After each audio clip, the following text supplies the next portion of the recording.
Austronesian outside of Taiwan. And the Taiwan in 1993 published a paper in the Free China Review from a seminar held in November 1993. The paper was published in 1994. And it explained how lousy Taiwan academics was.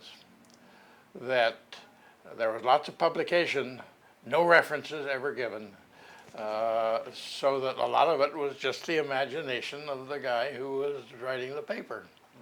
Mm-hmm. You couldn't trace any of his statements to something original, his or hers. Mm-hmm. Most of them were his. And this was a conference to focus on Taiwan studies and what do we need to do to put Taiwan studies on the map. And things happened very rapidly after that. That Taiwan archaeologists started working in archaeology, and I think in must have been the other fields too, started working outside of Taiwan, in Vietnam, in the Batanes, became acquainted to some extent with the literature in the Philippines, a bit in Micronesia, a bit in Guam and up. They read a bit about it. And they expanded very quickly to what I really don't think any other country in Southeast Asia has done as yet.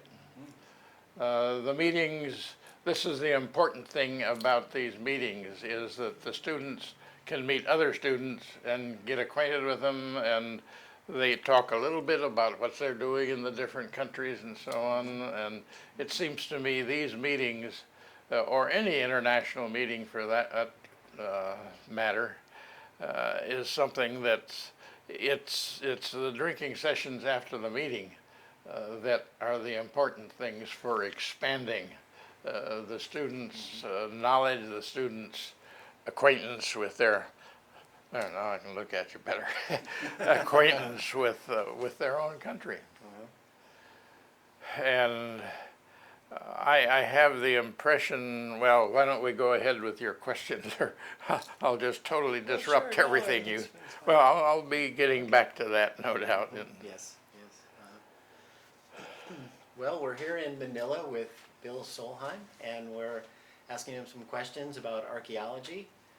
And Bill, welcome. Thanks for coming. And we'd like to ask you, how did you get your start in prehistory? What interested you in your early years to study prehistory? Well, this is, I'll extend that question a bit in prehistory and then why in Southeast Asia, because that goes way back. Please. And it's a bit embarrassing, actually, part of it.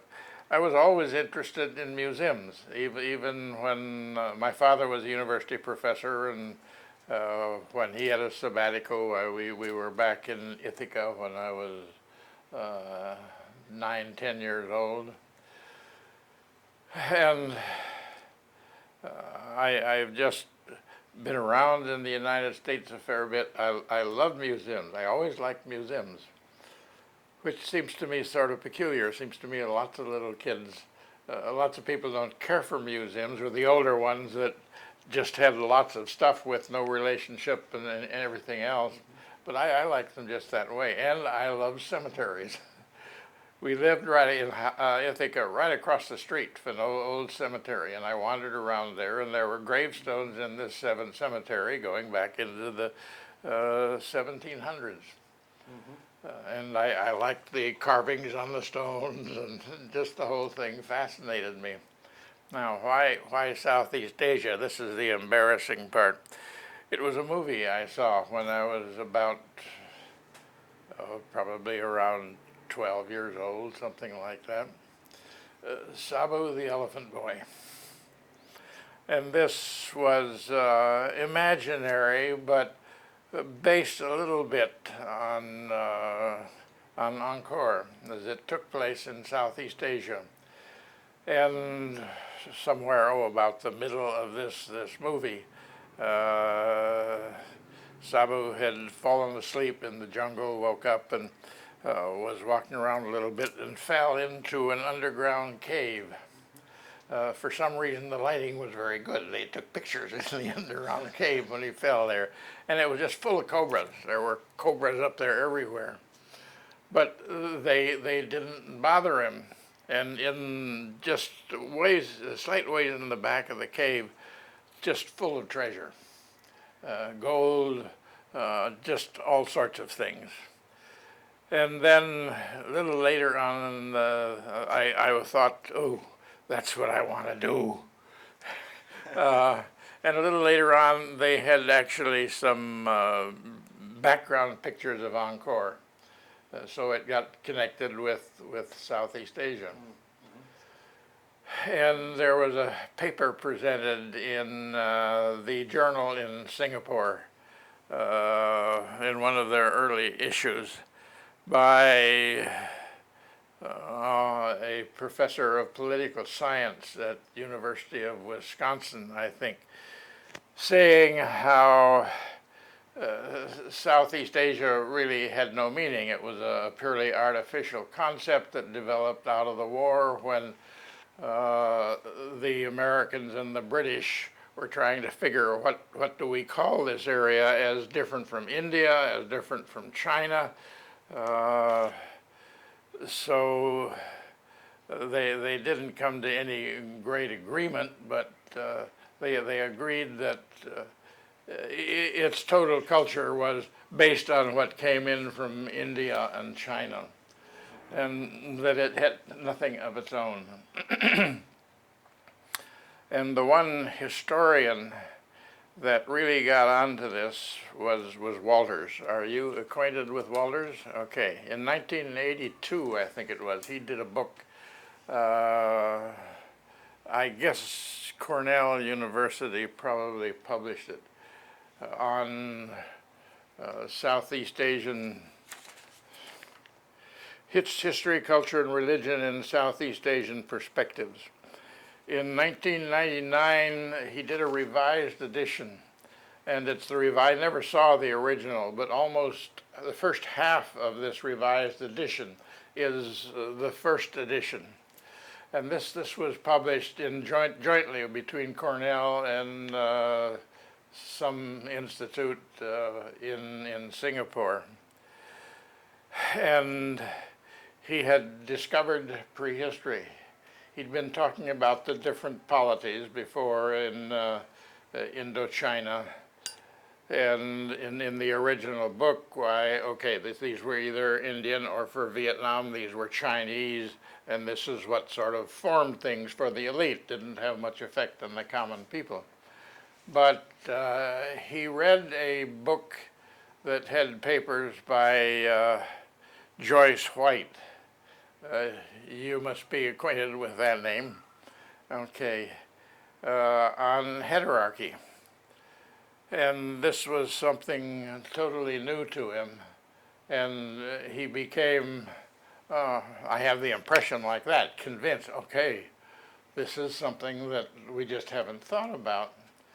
And that actually we look at her work and others, that the beginning of, quote, civilization or something of that nature in Southeast Asia was going on and was organized long before the British or the Spanish or the Indians or the Chinese came in. It goes back several millennia, and that they were already organizing in a totally different way without a great deal of status difference, and very often with male and female pretty much equal, like Minangkabau and so on. And he, in the second half of that revised book, have either of you ever read it? Okay, he just changed things all around. And of course, then he up and died very shortly thereafter, unfortunately. So that I don't know what impression that book has made. I haven't seen it referred to particularly. And I think that's a great book. Um, and he even goes into a bit on the Philippines. And here, for a time, the one really organized program in archaeology that came from outside the Philippines, from Carl Hutterer for the most part, University of Michigan program that they set up in Negros. The two women that continued with that from Wisconsin and Michigan, Junker and Bacchus, were writing about chieftains and the international trade and how there were actual real chieftains in the Philippines. And as he reasonably well showed, I felt, and John Peterson, you know John Peterson? Okay, since then, that this is total nonsense, chieftains in the Philippines. In the early days, that they were the same thing as had gone on for millennia before, that one family would actually get power. One really energetic guy who had chutzpah, who could talk people to working with him, would become rich. His children, first children at least, might have been not too bad, but by the time of his grandchildren, all their interest was in spending the money, and that the power moved elsewhere. It was not inherited and continuing in what a true chieftain is supposed to be, or a young state, something like that. It was just constantly moving on. And he pointed out that that's what had been happening, actually, of the things that had been called states in mainland Southeast Asia, that they didn't last for more than 2, 3, 4 generations, and that it was just constant politics going on between neighboring groups, and that there was no real state development until you got, well, the beginnings of Angkor, pre-Angkor and so on. Certainly there was some different sort of power growing then. And this is still somewhat of a controversial subject, is the development of Angkor, but certainly by, what, 12, 1300, Angkor was, I guess you could call it a state. It doesn't fit the idea of a present-day nation, rather, in that there were no distinct boundaries. And when you think today of a nation, you can look at a map and there are boundaries around it. There was nothing like that at that time. It was influence. And the influence was much of it through marriage and connivance. And it just didn't stay in a family for more than the same as it did in the little places, 2 or 3 generations, and somebody else or the power spread and it was eventually brought back together and so on. Could you explain the Austronesian movement in the Pacific so that ordinary people can understand?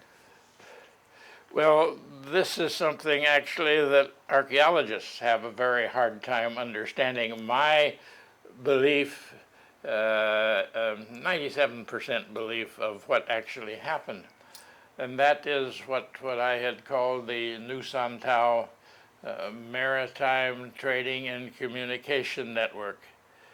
That in Southeast Asia, going way back, there was close acquaintance and relationship with the ocean.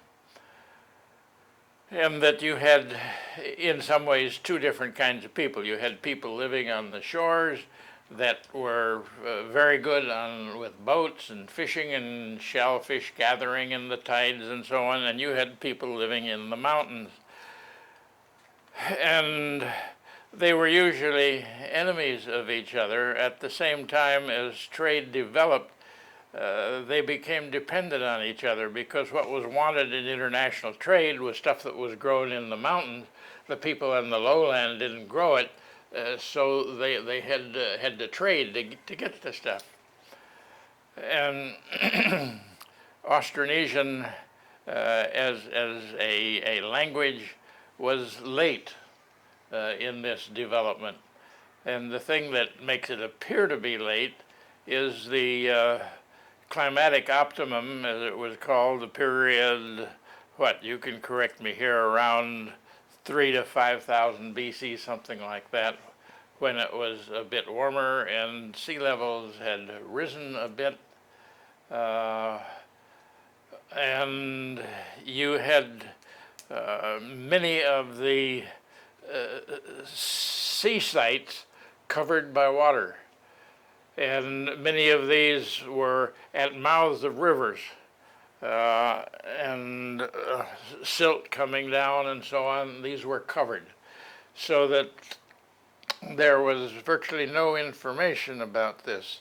And Bellwood's presentation, very logical, of development of Austronesian, pre-Austronesian and so on, starting in the mainland in China to Taiwan, and then developing in Taiwan and spreading south into the Philippines, down through the Philippines, and then out both east and west into the Pacific and west, eventually to Madagascar and so on.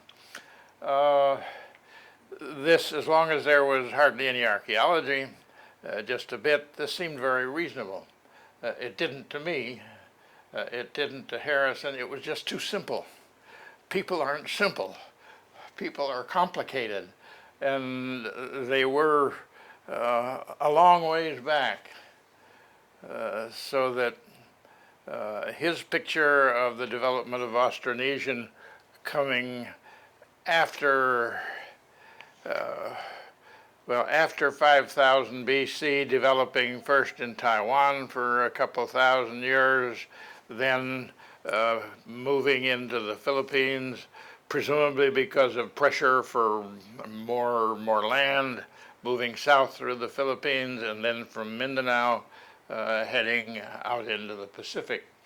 And that the earliest of this into the Pacific was around 1500 BC. There have been a lot of people that have been not approving of this because he's such a power in Australia now and has control of things. Even the fairly big people there don't explicitly disagree with them until he get out in the Pacific. And one of the things he said before, and I think to a certain extent is still saying, that it was agriculture, development of agriculture, that moved people out into the Pacific. And they're saying no way was agriculture involved in the moving of the people into the Pacific. And what I say is that it was just exploration, interest of young men going out and seeing the world, playing around with the girls they met, and so on. This was a wonderful life for them. And the best example of this that I got acquainted with was in Sarawak when I was there on a Fulbright grant in 1958-59. At 5 o'clock in the afternoon, there'd be a news program where people could call in and try to make contact with somebody that was lost. And many of these were somehow people from up in the mountains wanting to locate a young son or a brother who had left home and had been wandering. And that these eventually came back, settled down, got married, and as Harrison said, in several cases, they brought artifacts back from the Pacific that were obviously not Southeast Asian artifacts, and that these things were showing up in the Kelabit and Kenya and so on, that some of their kids had brought these things back, and people thought these were local Borneo stones, and Harrison knew enough about this stuff that these weren't local. These were from out in the Pacific somewhere. And you had this situation of sailors, Filipino sailors. The Filipinos have sort of been central to this for 30, 40,000 years, possibly. Not very many of them. I mean, there wasn't a big population out here. And they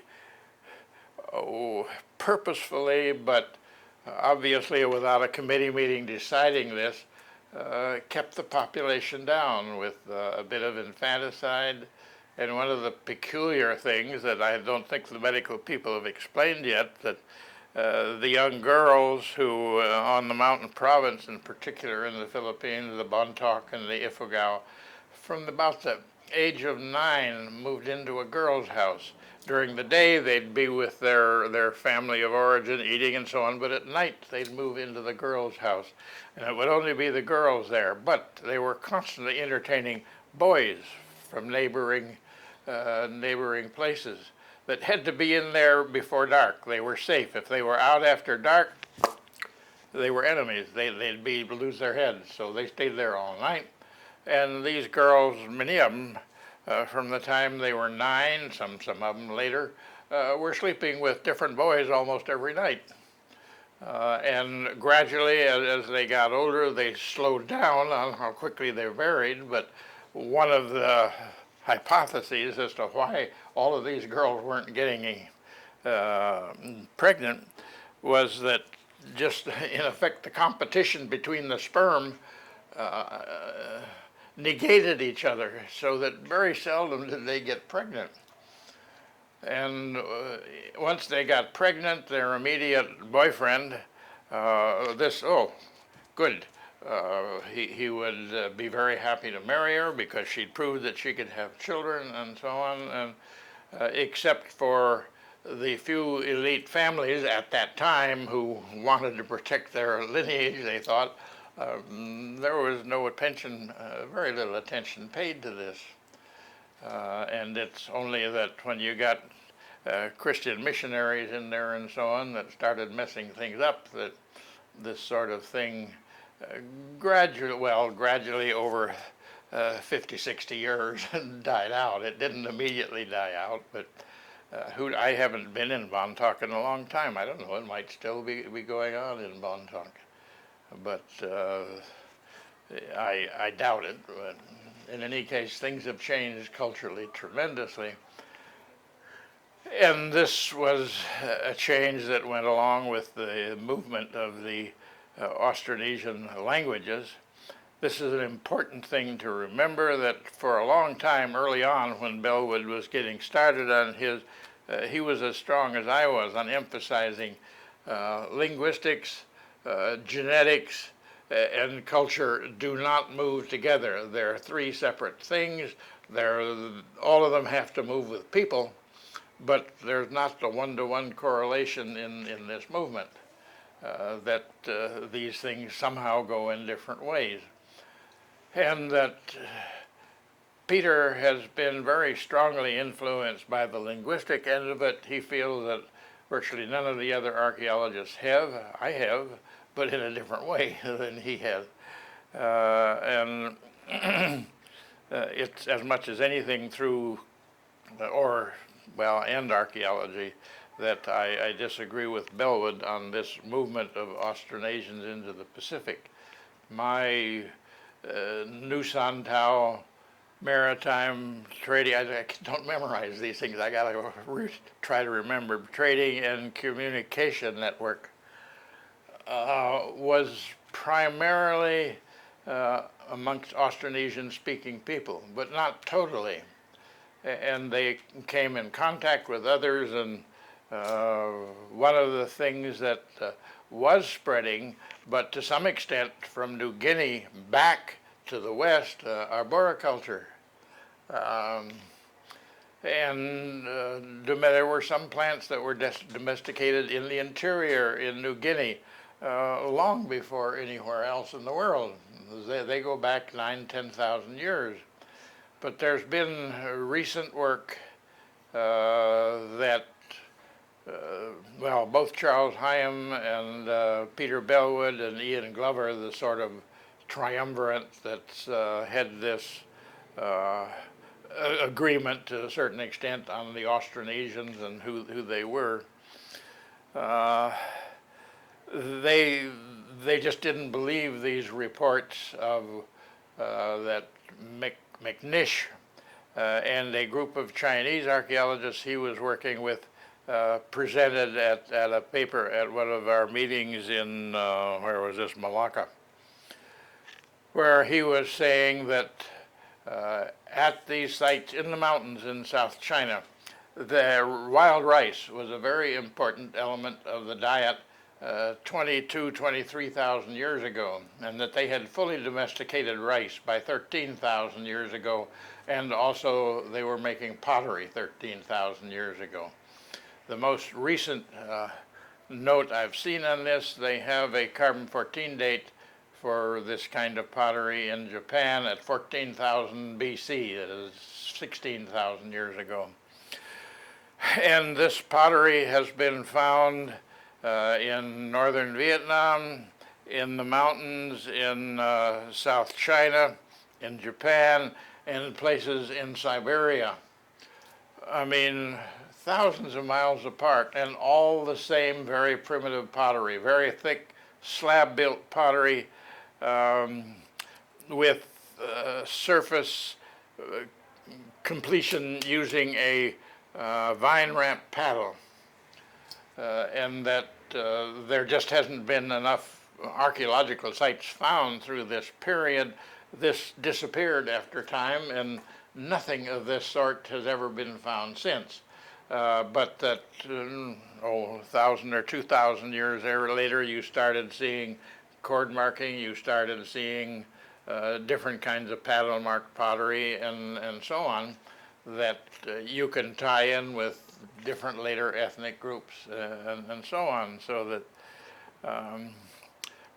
you had the maritime portion of these people. All of these were close to good-sized rivers, so that the suggestion I see that's pointed out to me is that, okay, this was water movement that made these contacts over this tremendously wide distribution. And it hasn't been so much McNish's as a woman by the name of Van Diver, who's published 2 or 3 different articles on these different locations with the early dating and their similar pottery. Havan Tan, the senior archaeologist in Vietnam, had talked about this a bit. And I've been using his term, but this is something that no one else recognized. They used the term basket marked and didn't really know what it meant. Or they thought they did, but they didn't, because the vine wrapping is often much more common than the basket marked, and you have to look at it very carefully before you see the difference of the vine wrapping and the basket marking. And according to Havan Tan, this method of decorating paddles, in effect, in the use of finishing up pottery.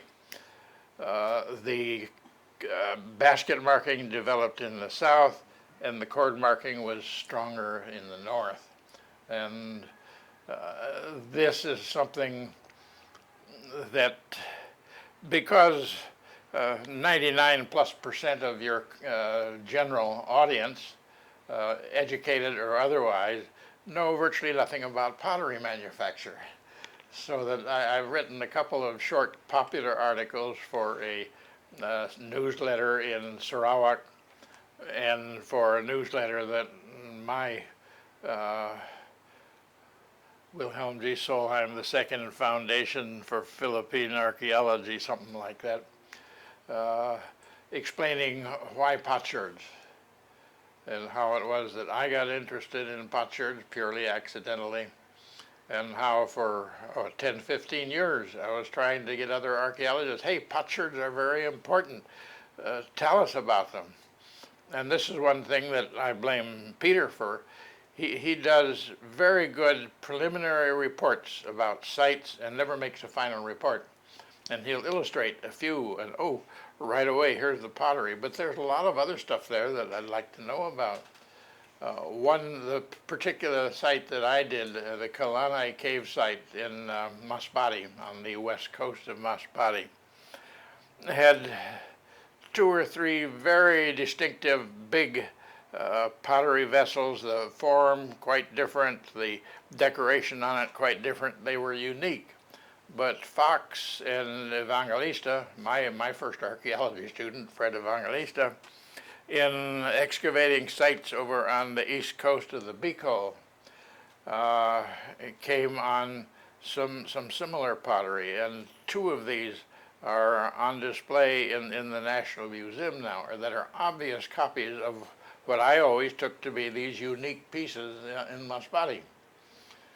And then when I first went to Malaysia and Singapore, in the museum in Kuala Lumpur, at that time the museum was sort of a collection of the royal family. In one case, it was a dark little room, not much more light than this, poor light. I happened to notice, down out of sight practically, here was some more of this decoration and form of this pottery.